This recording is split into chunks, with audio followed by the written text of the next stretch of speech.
Hello sewers and DIY people. This is an instruction video on how to make a beautiful pillowcase featuring a striped light blue front, a solid white back, and an invisible zipper. For this project we will be making a 20 by 20 couch pillow. Let's get started. First thing you'll want to do before working with cotton fabric is to make sure to remove all the wrinkles. We use a professional grade steam iron in our shop, which makes the job quick and easy. Since we're working with two different fabrics, we need to iron them both out. For the front, we're using a cotton fabric from Hobby Lobby called Wide Stripe Searsk, sold for $9 a yard. The back is a plain white cotton fabric, sold for about $6 a yard. Next step is to cut out the pattern, which is very simple for a pillow. We're making a 20 by 20 pillow, so we need to add half an inch to every side, making our square 21 by 21 instead of 20 by 20. This will be the same for whatever size pillow you're making. For example, if you want an 18 by 18 pillow, you make a 19 by 19 pattern, and so on.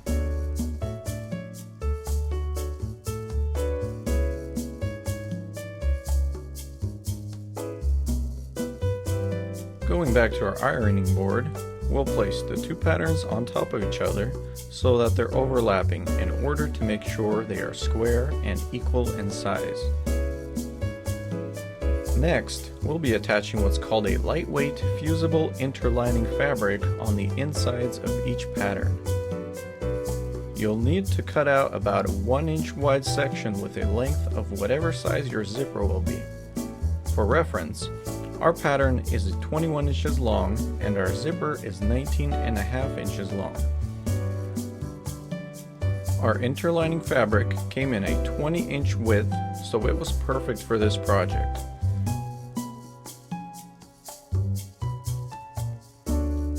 Lay the strips of interlining fabric on one of the edges of both patterns and iron them on.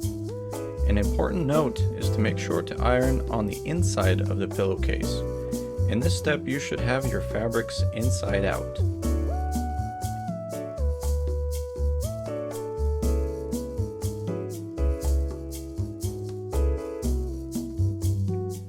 We're using a single right foot on the machine to stitch the zipper onto the patterns.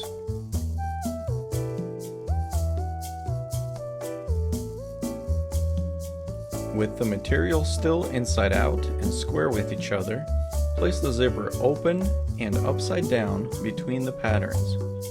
Line it up in the middle of the interlining fabric.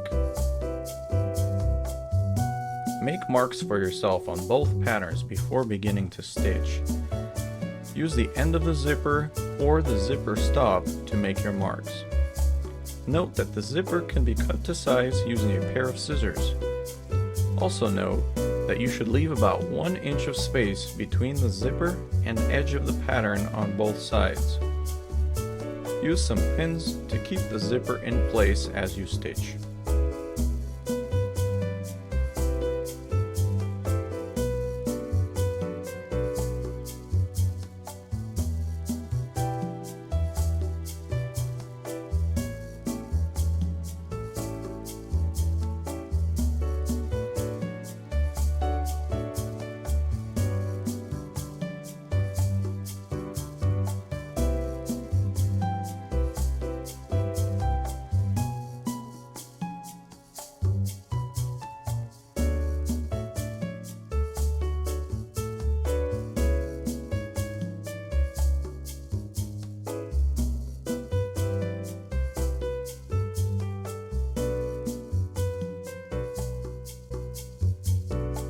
Find a comfortable spot to move the zipper head from an unstitched portion to a stitched portion of the zipper to keep it out of your way.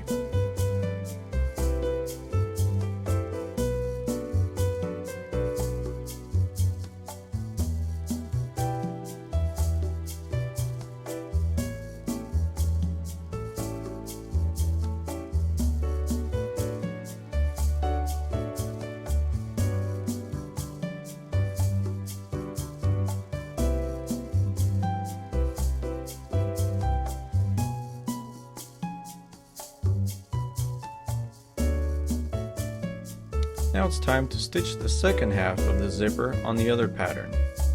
Place the zipper up to your previously made mark and pin it evenly along the length of the pattern.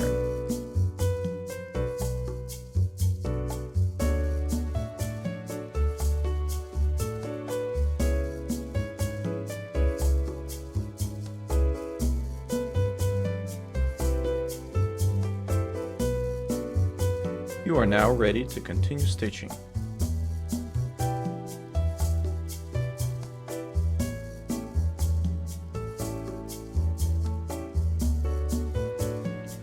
We hope you are enjoying the video so far. Please take a moment to visit our Etsy page, linked in the video description below. We sell handmade children's clothing, pillowcases, and fabric ornaments. With an increasing inventory of styles and fabrics, you might find something special that you'd like to create yourself or easily purchase from the store. Without further ado, let's get back to the project.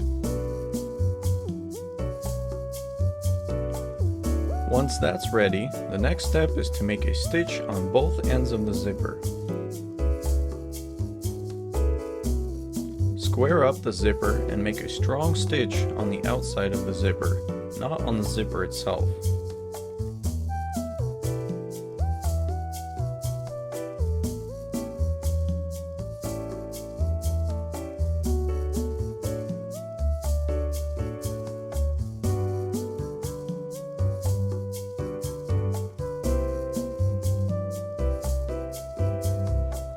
Do the same thing on the other end and pull both ends of the fabric to check for a strong stitch.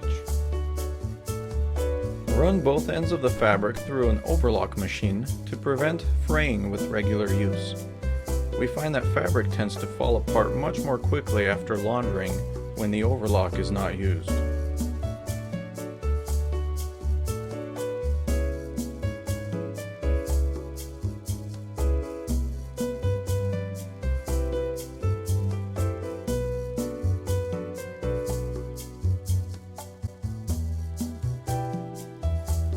Change back to your standard hinged foot for running stitches.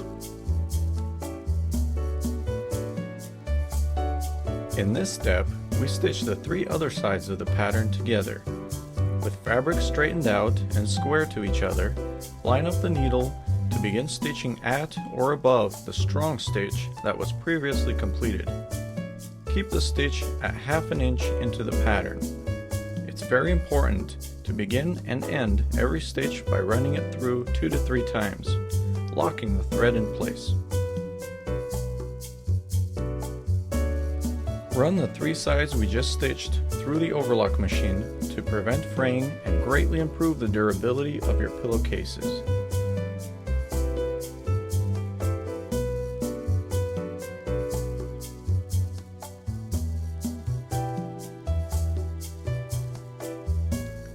You are almost finished. It's now time to turn the pillowcase right side out. You can use a pin or needle to get the corners out by pricking and levering the corners out towards you.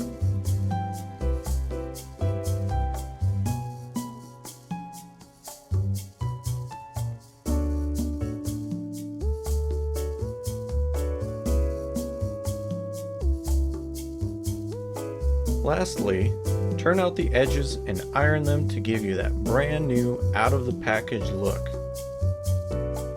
Now give yourself a pat on the back for creating something with your own hands and go out and enjoy your new pillowcases.